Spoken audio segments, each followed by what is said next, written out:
Hey everyone, welcome back to the Kicks and Picks podcast. Coach Steve here with Nick and Scotty, coming off another winning weekend. 6-4, up a unit and a half last weekend, pushes us to 47, 41, and 2, plus 7.8 units on the season. Boys, we're continuing the winning run. Feels good.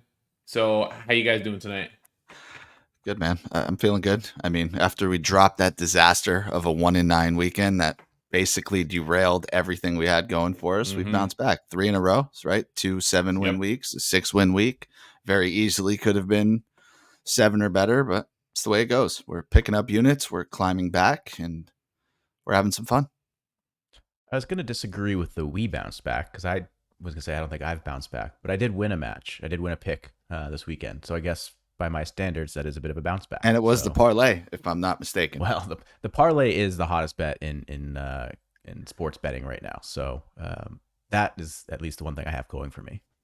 And I hear you might be throwing another one around this week.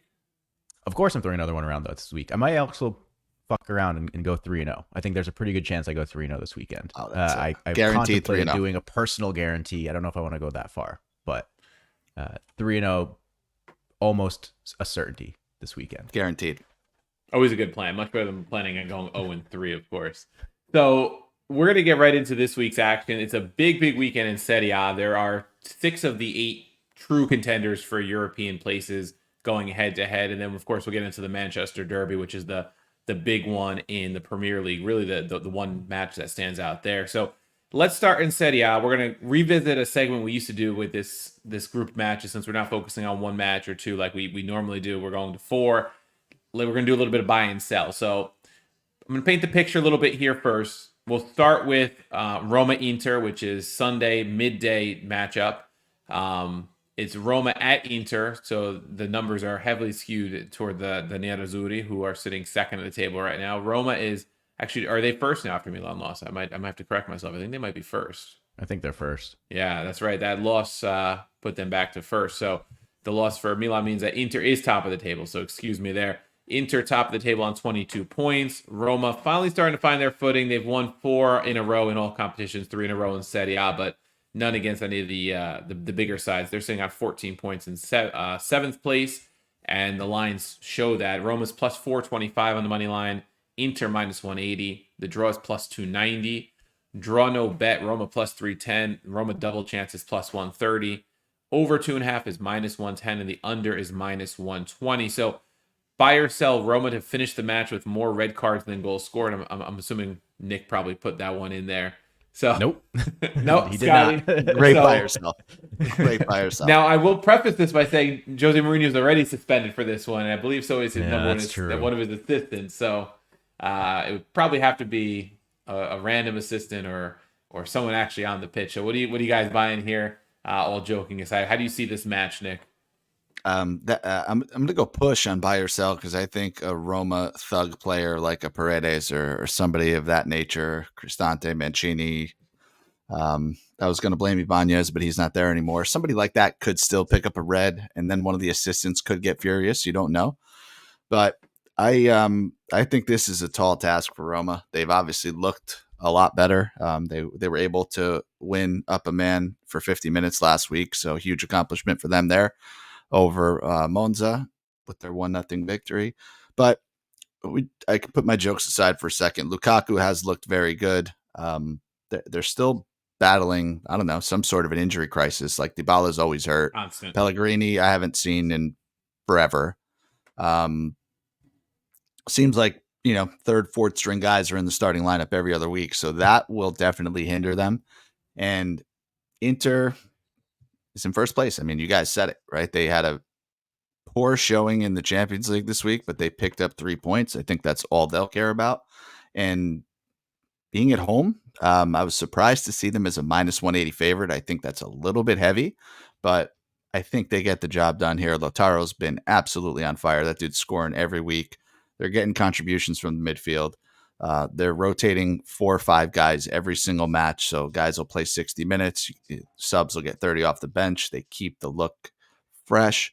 I like the over in this game at minus 110. I think that's my favorite bet on the board. But Roma could get a goal. I think they could. I just don't think they win the game. I could see this 2-1, 3-1 for Inter.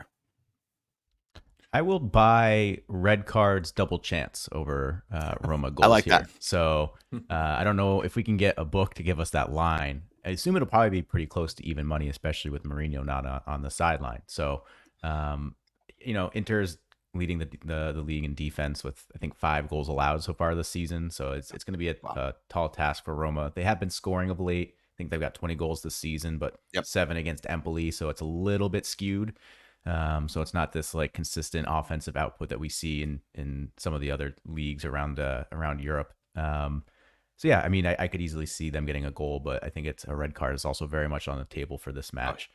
Inter seem to be maybe the team that can make a decent run here in Serie A and maybe put a little bit of distance between them and the rest of the pack.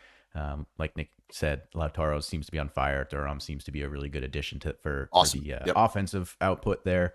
And the defense continues to be kind of a calling card. So, I'd certainly like Inter to win in this one. The line is a little bit skewed, so I don't know that I would put any money on them. Like if you do want to take it, like it would have to be like an Inter -1. So if you really are trying to bet Inter on this one, I think you have to give up a goal. But Nick, you like the over? I don't know that I would like the over because if I'm going over, I'm taking like a team total on Inter. I think that's probably the play for me. So if you really like the over, team total for Inter, I like over 1.5. Let me pull that up real quick. -130. Yeah, I would say of the bets we 130. gave out, I think that was my favorite. But I do like Inter team total over. Yeah, I'm with you on that. Yeah. So that's probably where I would lean if anything. Yeah, if you want to take Inter minus 0.75, so if Inter wins by 1, you get half your stake. It's -125. I mean, that's okay. Yeah. The one thing I do want to say before we throw it to the Roma expert, Sommer has been fucking fantastic. I mean, you mentioned only 5 goals allowed. I think he's a big reason for that. He has been a quality goalkeeper his whole career and it hasn't stopped. So I just wanted to point that out. I think he definitely deserves some credit. We talk about the offense. We talk about the quality players they have in the outfield, but he's been awesome. Yeah, and I think that, I was surprised Roma was plus 425. I expected him maybe more in like the 250 range or something, and Inter maybe like 140, -140. Yep. So I do think it's a bit skewed. Roma did go to the San Siro and win last year, which was a shocker to even myself, who's a Roma fan, right? I didn't think they would go to the San Siro and get that win. They did. So they do have the potential to go there and get the job done, but it's going to be a big mountain to climb, especially because of the Dybala and Pellegrini injuries that Nick mentioned. Mourinho said it himself after last match against Monza. Like the reason they struggled to score even up a man is they missed that connection between the midfield and the forwards without the two of them, right? If one of them is there, they're playing that trequartista role where they're linking up between the midfielders like Paredes and whoever else starts in the midfield and Lukaku and Belotti at this point, right? And without that, it's hard for them to connect up front. I'm curious to see because Lukaku is going to get quite the reception at the San Siro after the transfer saga that went down this summer. I'm curious to see if that's going to fire him up or if it's going to get in his head. He's been in great form for Roma. He didn't score this past weekend, which is one of the few matches he hasn't scored, but he did hit the post and he was active and without much service. So I'm looking at that.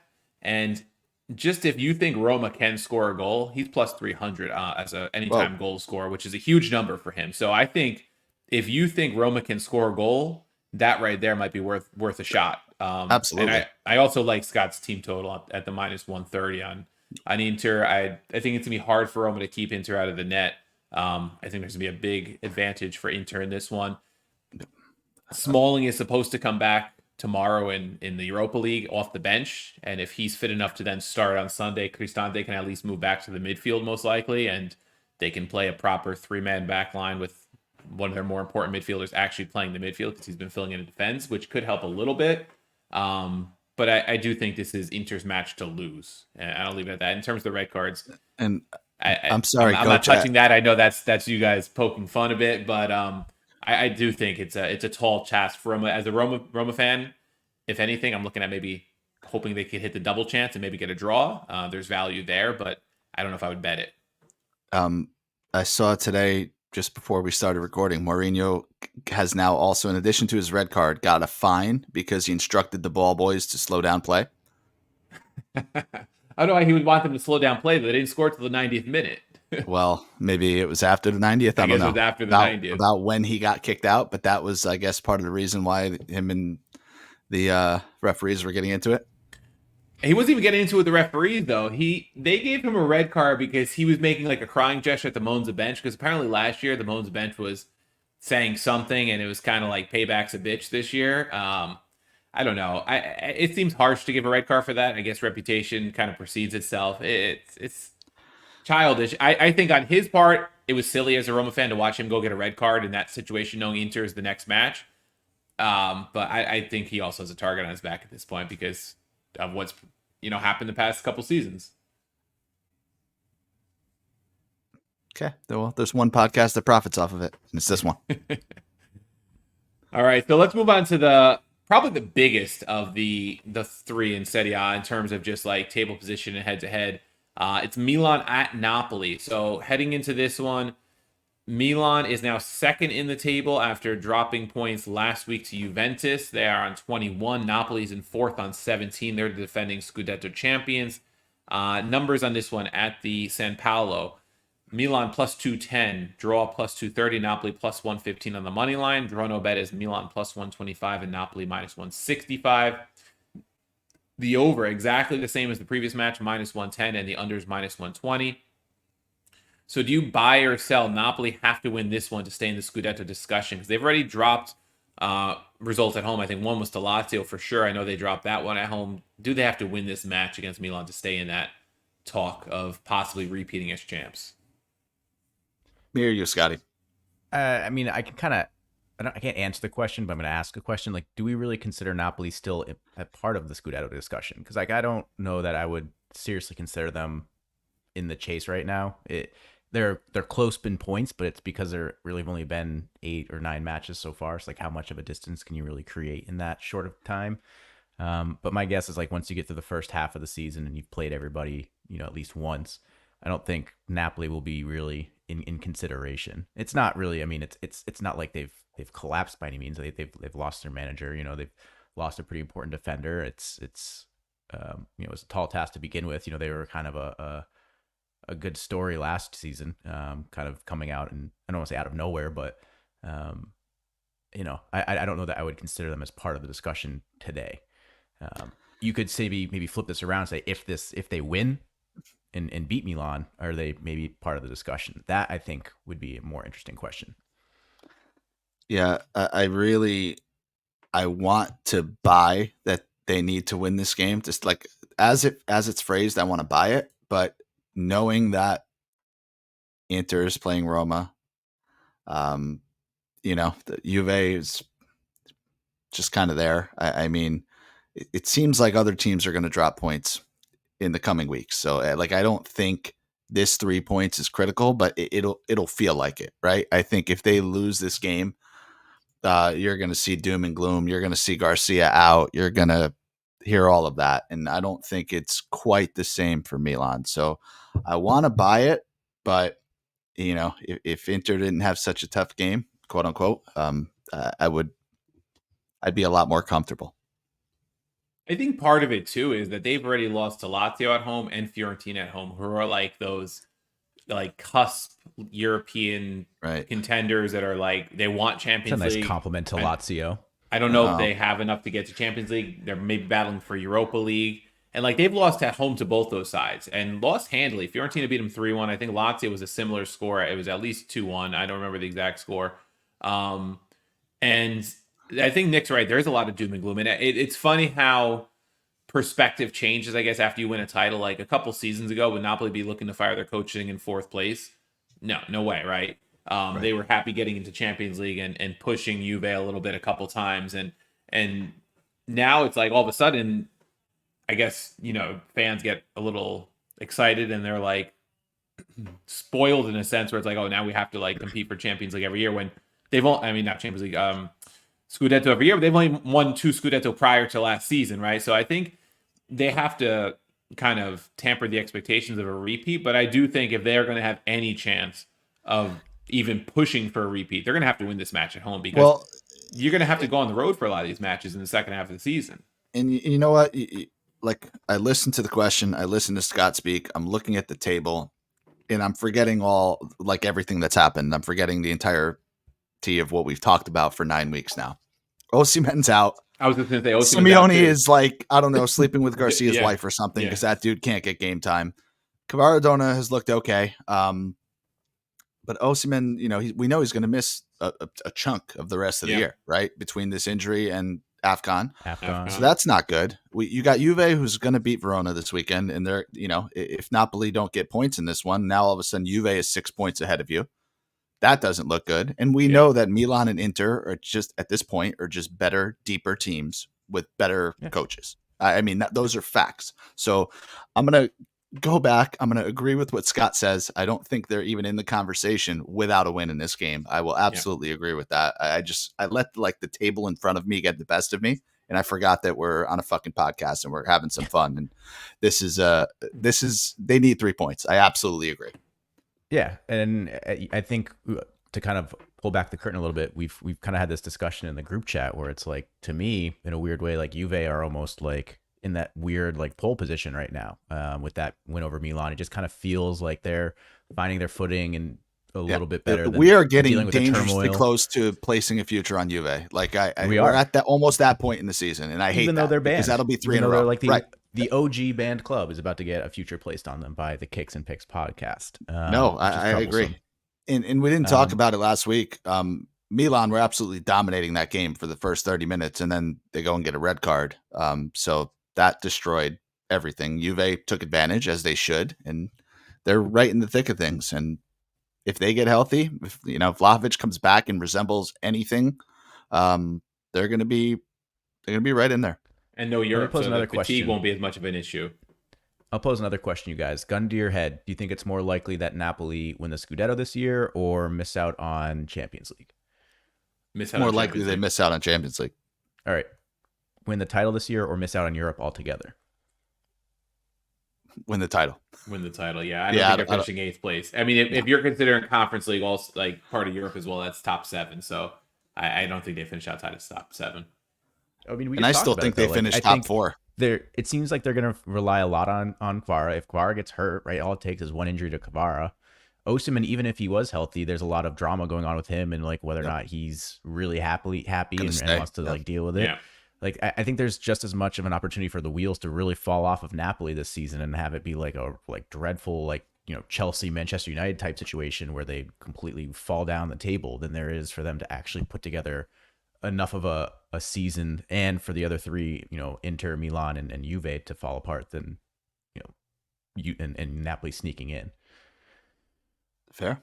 Yeah. All right, so I'm guessing we like Milan in this match. Yeah. I have to say, if we're just looking at this, since we gave out a couple things we liked in the Roma match, I think I'm looking at the Milan draw no bet at plus 125. That's a number I like. Yeah, Manyan's back. Teo is back from suspension. I know they lost the one. What I'm going to call in Milan's worst performance in like 3 years, the drubbing that they took to the most average PSG side I've ever seen in my entire life. They still were able to generate like 12, 13 shots at the end of it. They're still creating chances. I mean, Giroud needs to be better. Leao needs to be better. But what they've done in the league to this point, I think it's Milan's game to lose. And I'm shocked at it. They've taken over the moniker of Chances FC from Roma this season. Yep. Like they just create tons of chances, but don't score. Yeah. Fact. All right. And then the last big one of the weekend, I think it's actually Monday, is Fiorentina at Lazio.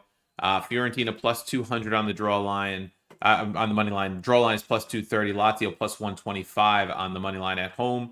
Draw no bet, Fiorentina plus 115. Lazio minus 150. The over under on this one is eerily similar, minus 110 and minus 120. Just to give the table update on this one, we're looking at not as pretty of a picture for Lazio. They're sitting in ninth place on 13 points. Fiorentina is 5th on 17 points. Fiorentina really probably kicking themselves after last weekend, losing to Empoli. Screwed me on a parlay I had. They lost to a terrible Empoli side at home in the Tuscan derby. So They really could have been that team sitting in fourth place and Napoli on the outside looking in, but they blew it. So with that in mind, do you buy or sell that at least one of these teams won't be playing in Europe next season? So not finishing top seven. And when you look at Italy, there's really 8 teams probably competing for the 7th spot. So do you buy one of these two will be the one that misses out? I buy that. Absolutely, I buy that. I think both teams stink, quite honestly, overall. I think one is overperforming, one is slightly underperforming. That would be Lazio.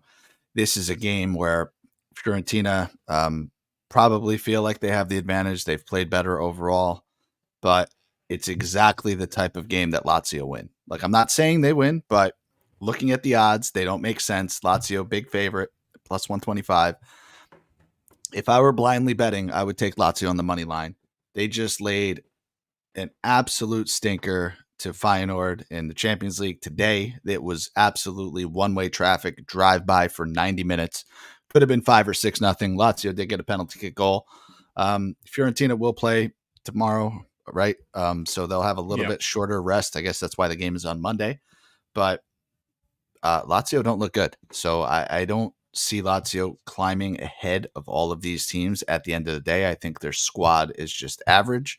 I think Ciro Immobile, I love the guy to death. He looks absolutely washed. They're not getting goal contributions from any of their forwards consistently. And Sadi is Sadi. He's the same guy that's not making adjustments. He's not really rotating as well as he should. He hasn't integrated the new players as well as he should. And even if Lazio do wind up playing well and having a late season surge and they can go on a 4 or 5, 6 game win streak, they've done it the past 2 or 3 years. Fiorentina might drop out, and I mean, there's 5 or 6 teams better than both of them, right? Like Atalanta is better. The 4 teams that are in the top 4 right now are better. Is Roma better? I don't know. I think Roma, Fiorentina, and Lazio are all kind of the same. So one of these 2 teams missing out seems likely to me.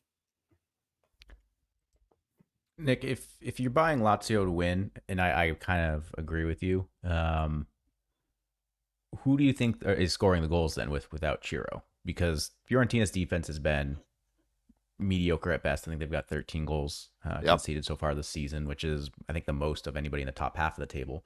If it's not Chiro, then who is it? Because if you look at some of these goal score prop lines, like there's a lot of juice there. I think huge. They're starting out, outside of Chiro, you're starting at plus 220 and going up pretty quickly. So give me a name that you think can get on the score sheet on Monday. Yeah, I mean, Castellanos at plus 220, I guess, is an okay number. I wouldn't necessarily take it, but this is absolutely the type of game that, like, Luis Alberto comes in at plus 330, scores a goal, set piece, screamer from outside the box, last minute goal. That's the guy I would hone in on.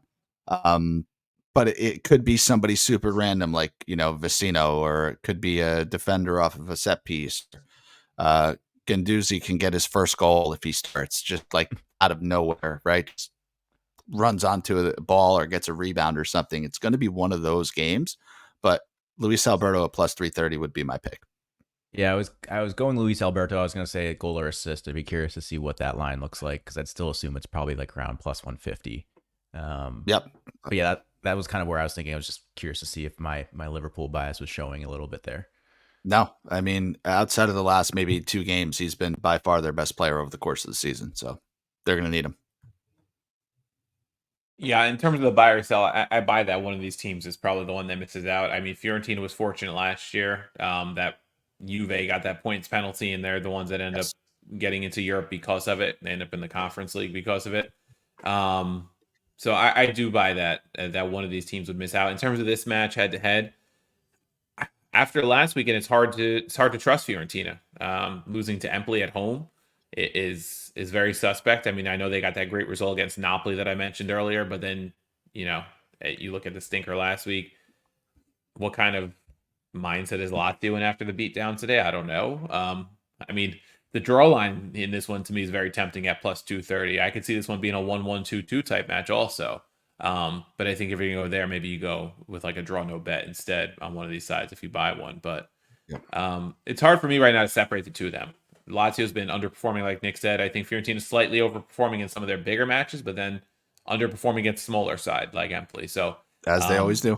Yeah, I would probably not touch this in terms of like a money line bet, just because I can't trust either side right now.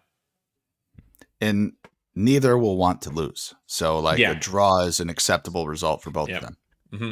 As opposed to all those teams that play that want to lose. Yeah. No, but you know what I mean. Yeah. Like Like this they're is not gonna want to one take of those those games chances, you right? walk out and you're like, oh, this is Yeah. okay, good draw. Yeah, Carry like on. you don't want to take the chance and drop through the 3. You'd rather drop the 2 points. And I get what Nick's saying there, and I think I could see that for sure.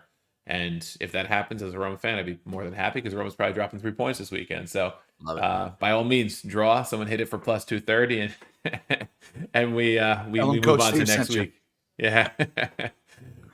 All right, so that'll wrap our Serie A previews. We're going to preview one match in the Premier League this week, and it's the Manchester Derby. It's Man City at Manchester United.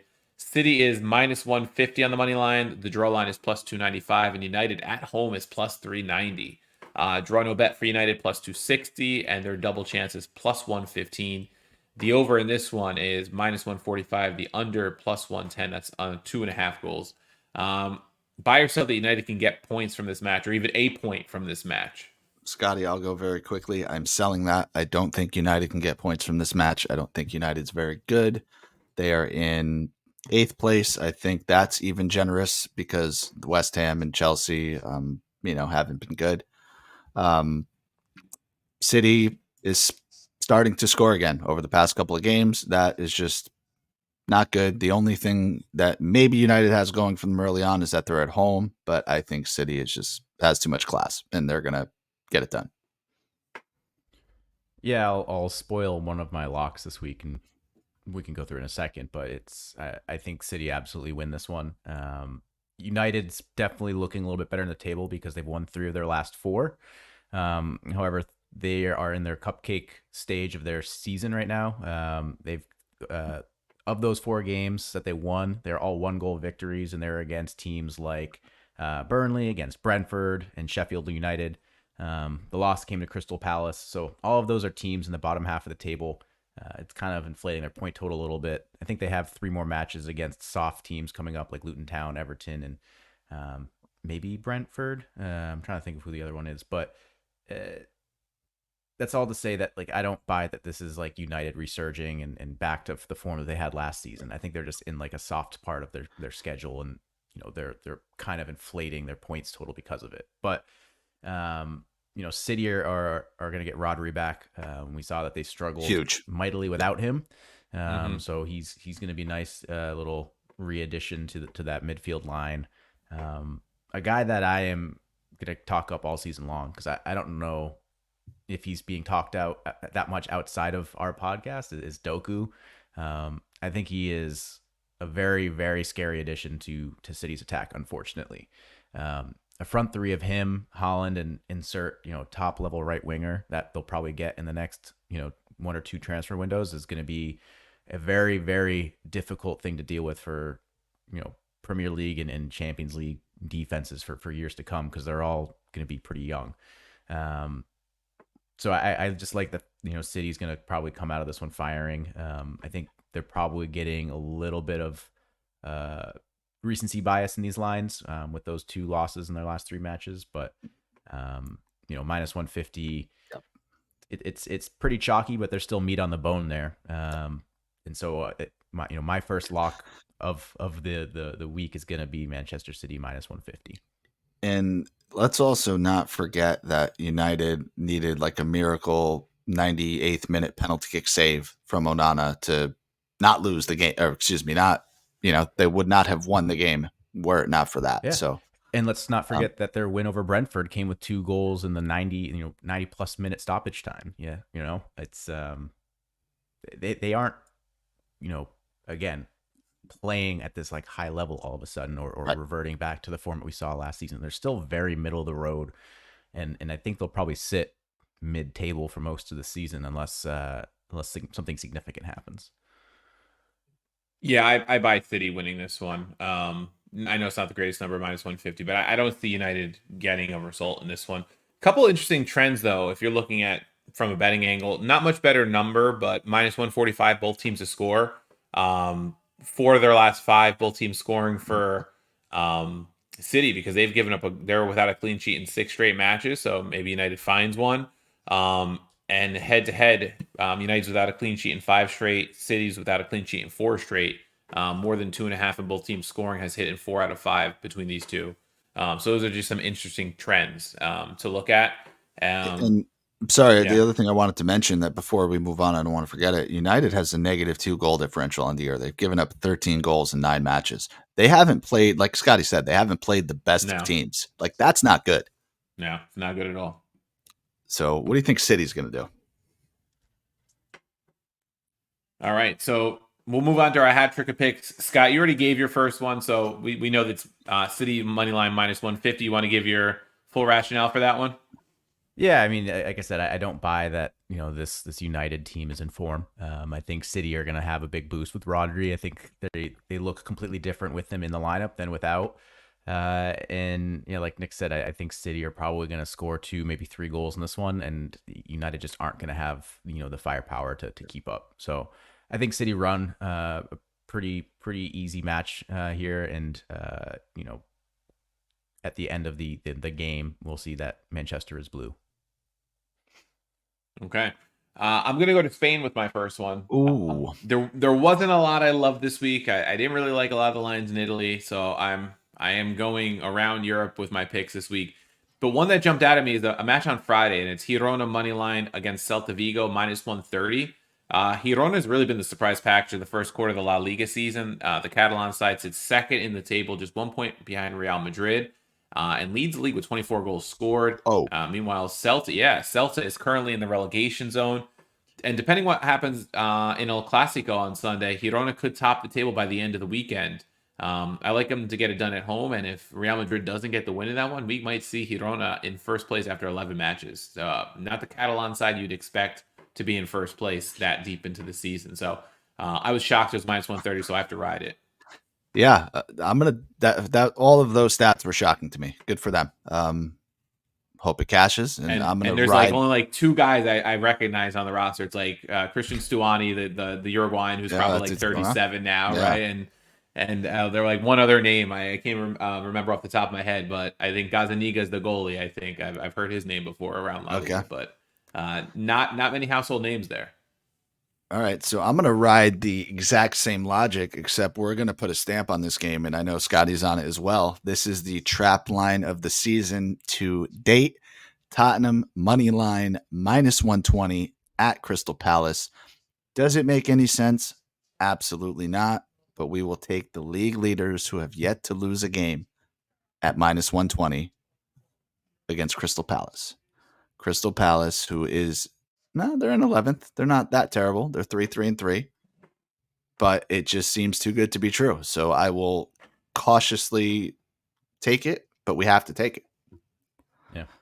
Yeah. To Nick's point, I'm also on them, so I'll kind of add in my rationale. It's a mini London derby, right? So Crystal Palace also in London, so there's maybe a little bit of local flavor in this one. But I'm taking Tottenham team total over 1.5. It's -130, so a little chalkier than Nick's money line pick, but I think this one is as good as gold. Tottenham have scored 2+ goals in 8 of their 9 league matches this season. It's as consistent as anything that is going on in English football these days.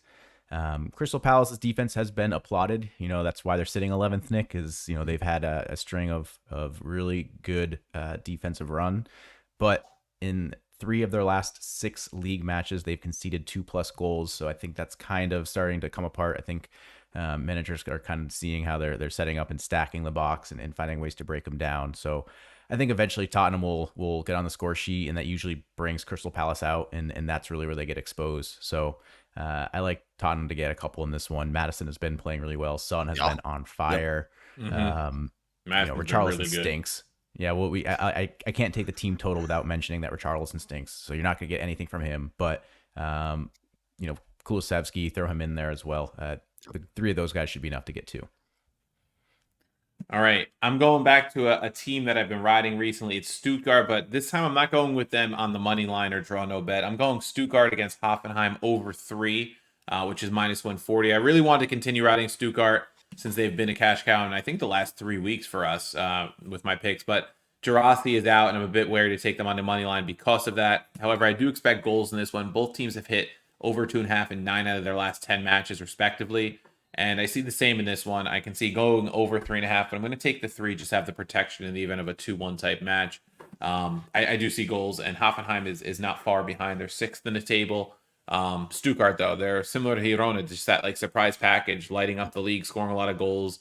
And I do see goals. I just see that trend going. Bundesliga tends to be a goal league, and these are two of the teams that are involved in those high scoring matches. And I believe you've hit 2 out of 2 with your over 3s so far this year, if I'm not mistaken. I like it. Nicky stats. You probably got the stat better than I do. All right. I'm going to go to both of our featured games for my picks, but first one, we're going to go Lazio Fiorentina over 2.5. It's -110. We talked about goal scorers, but the fact of the matter is Lazio's D absolutely stinks. As I mentioned, they could have very easily given up 5 goals to Feyenoord today. Both sides do need the points. We mentioned that battle for Europe. 6 goals in 2 games between them last year. I will say I also sneakily like Nico Gonzalez for Fiorentina. He is +225. Don't bring up that name, Nick. Don't bring up that name. Remember our patron props last week. Well, he's due. Yeah. He's due. I think that's about as good a number as I've seen on him. He's been in the 100s over the past 4 or 5 weeks. So I think +225 for Fiorentina. He can get a goal, but I think this is a 2-1 game. It has to be. All right. -110 if I didn't say that. I'm sorry. I don't remember if I gave out the odds. Thank you. I will close it out with, as we discussed at the beginning of the show, the hottest bet in sports. It is going to be my money line parlay. This week we are featuring Newcastle and Arsenal as our winners. So Newcastle money line at Wolves and Arsenal money line at home versus Sheffield United. Look, Arsenal are starting to turn things around bit by bit. They really haven't laid on a beating on any team yet this season. Lots of 1-goal wins. I know they drew Chelsea 2-2 last weekend, but I think this is going to be the game. Sheffield United have been absolutely terrible all season long. They have just 1 point on the season with a nice draw versus Everton being that lone point. And I think Arsenal are just going to take them to, behind the woodshed and beat them up. So this will be an easy win. I think it really comes down to Newcastle, who have looked like they've been playing really well until the Champions League match against Dortmund today. So maybe a little bit of pause there, but Wolves, although we say they look better on paper than their record sometimes indicates, I don't think that they're going to be much of a match. The downside is your boy Tonali will be out now for the next 10 months. So he will be on the show in 2 weeks. And Isak got hurt today, right? Did he get hurt? I saw he came off early in the Champions League match. Oh, was it in the second half? Because I did not get to watch the second half. I don't know. I thought I just either saw way. I don't think it matters because Callum Wilson is, as you know, he's also a very capable goal scorer. I think Almiron likes to just throw himself around in the box, so maybe he can get a penalty. Like I said, it's going to come down to Newcastle versus Wolves. It's basically an even money parlay, so I think getting that match down to even money is a pretty good number at the very least. So we're 4-0 on this pick, or on the money line parlay so far in the season. We're going to try to go to 5-0 with this one. Hopefully Newcastle don't let us down. Yeah, it looks like 15th minute he came out, Scott. So it's gonna be it's gonna have to be the Wilson show. That's all right. He's a more than capable goal scorer. I think we put an over prop on him for goals this season. I think it was like 7.5. So that'll help out. Yeah. All right. My last one, I'm going West Ham money line against Everton +110. I think West Ham is the better team, and I like this number at home. Simple as that. And I'm just going with my gut in this one. Good enough for me. Yeah, like I said, there wasn't a lot of. No, I'm going to second that. It was a tough slate this weekend, but I feel like when there's a tough slate, it's when we do our best work. So we'll chip away, get some wins. I am going to the Napoli Milan game over 9.5 corners. It is time to bring corner bets back onto the show. This is -115, and I will do you one better. Total here is 9.5. There have been over 10.5, so 11 plus corners in the last 5 head-to-head matchups between these teams. That is trending in our favor. The number is good. And as we mentioned, Milan are absolutely struggling to score lately. That's great for corners. They have been a corner dream, and Napoli does some pretty good corner work of their own. So I like this one. This was the spot of the weekend for me with the corner bet. All right, that brings us to the pod lock. Nick, you want to give it out? Yeah, let's talk about it. The second hottest bet in all of sports, and that is the game of the week, the pod lock. We are 7-2 on the season. We're up just over 4 units. We're going to go with one of our team total teams of the pod, and that is Atalanta. Take Atalanta to win and over 1.5. You can get that for even money. Taking on Empoli. Empoli riding that very impressive win, as Coach mentioned last week.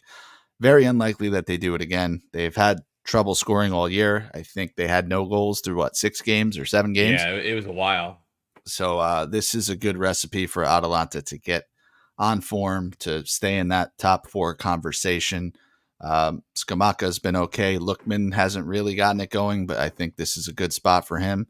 And this is a team that's been good to us so far, so we got to ride with them. If Roma can get 7 against Empoli, Atalanta can get at least 2. I think that's the only math you need to know. Okay. Even money, right. plus 100. Can't pass that up, right? All right, we'll end it there. You got our locks of the week. A lot of winners out there. And check in with our Patreon page if you haven't yet. We are giving out winners there every week. Nick and I with the Serie A props, Scott with the Premier League props. We also throw up some free Champions League picks and other things from time to time. So check that out too. Of course, if you're listening on a pod platform, we're also on YouTube, and vice versa. If you're listening on YouTube or watching on YouTube, rather, we're also on all those pod platforms that you can get the audio in the car or whatever. Yeah, don't watch YouTube in the car. Yeah, that's just not safe. Good advice. Yeah. And of course, we're doing a little bit of written work for happyhoursports.net as well. So you could check out some of our stuff there. We're getting some betting previews and things like that. So we thank you for listening. We'll catch you guys again next week. Up some more units.